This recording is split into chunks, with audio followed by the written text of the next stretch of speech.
Last question about the World Series, Andrew.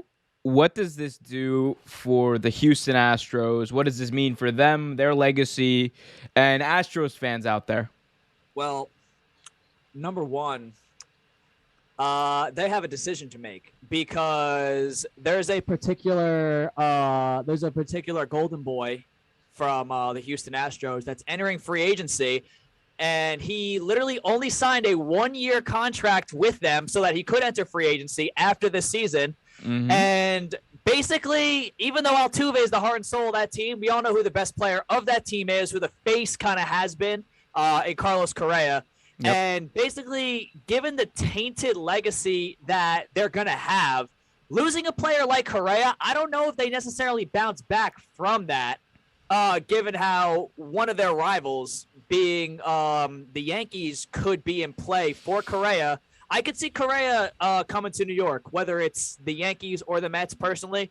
His two boys are already in New York. We could just put that Team Puerto Rico infield back together.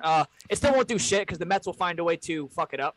Yeah. But the Astros, that legacy, it's a pretty tainted legacy. And in all honesty, even though a lot of teams are behind them looking up, I could see them falling back down to earth. Not too much, but I don't see them being like this perennial contender that they have been. They'll be a steady playoff team, but dude, if you kept track of the way some of these teams went, Anaheim has been slowly getting better with Ohtani, Mike Trout, Seattle, that young Seattle team who nobody thought would win more than 60 games. Oh, the last game of the season, Seattle was in contention for that second wild card spot. So they have teams like that are going to be coming up. So they're going to take a step back. I think Houston, not too much of a step back. They'll still probably be the top dog in the division. But between Oakland, who is always there, and the jump that Seattle's probably going to make with that young team, they better watch themselves because without Correa, they will take a step back, and they're going to have to replace him. And you just don't replace a player like Correa. Like that's an all-world. He's one of like the top players, probably the best shortstop in the game. You just don't replace a guy like that. The thing with the Astros is, like, let's get past all of the bullshit. Like, yes, we hate the Astros. Yes. Okay, boom. You take that out. It's a non-factor. You look at this baseball team from top to bottom. Without Correa, this team is in danger of falling into a place where I think a lot of, really good teams end up being after a few years. You can't stay on top for too long. You can't stay at the top, and you can't be as dominant as they have been for. You can only be that for so long. We're finding that out in the NFL with the Kansas City Chiefs, and it's going to happen, I think, to the Houston Astros sooner rather than later, especially if they lose Correa. So for them, they're in a weird place because they now have this tainted legacy, like you said. They have this legacy of just, being a shit show of an organization that people don't particularly like, an organization that, they're in the news a lot for the wrong reasons. And you got to take into account, how is this going to affect the way people might view them in free agency? How is that going to affect the way that people might view, that fans might view them? And I think this is a team that's going to be not in a rebuild mode, but I think in sort of flux. We've seen them go to the World Series 4 times in the past few years or something like that. They have been one of the more dominant teams by hook or by crook. Sometimes they have been one of the more dominant teams, but I think this is the beginning of kind of that downturn. It's not a downward spiral, but it is definitely going to be, I think, a little bit of a.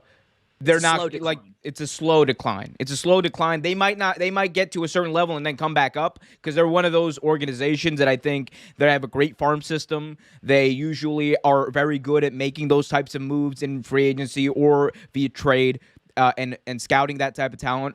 But I think the days of the Houston Astros just being a, boom, oh, yeah, they're going to be, like, top team in the American League. Like, there's a lot of up-and-coming teams. Boston got a lot better throughout the year last year. We talked about the Los Angeles Angels of Anaheim. We talked about a lot of these teams, man. Like, there's some teams on the come up. Division. They got Seattle within their division, dude. Seattle, all those dudes are like our age on Seattle. Like literally, the whole team is like our age, and they were one game away from that playoff spot. And you can't deny the fact God could not have put Mike Trout on this earth not to win a playoff series before he retires. If that would be the cruelest thing to happen in sports. If Mike Trout retires without winning a playoff series, that would be the cruelest thing to ever happen.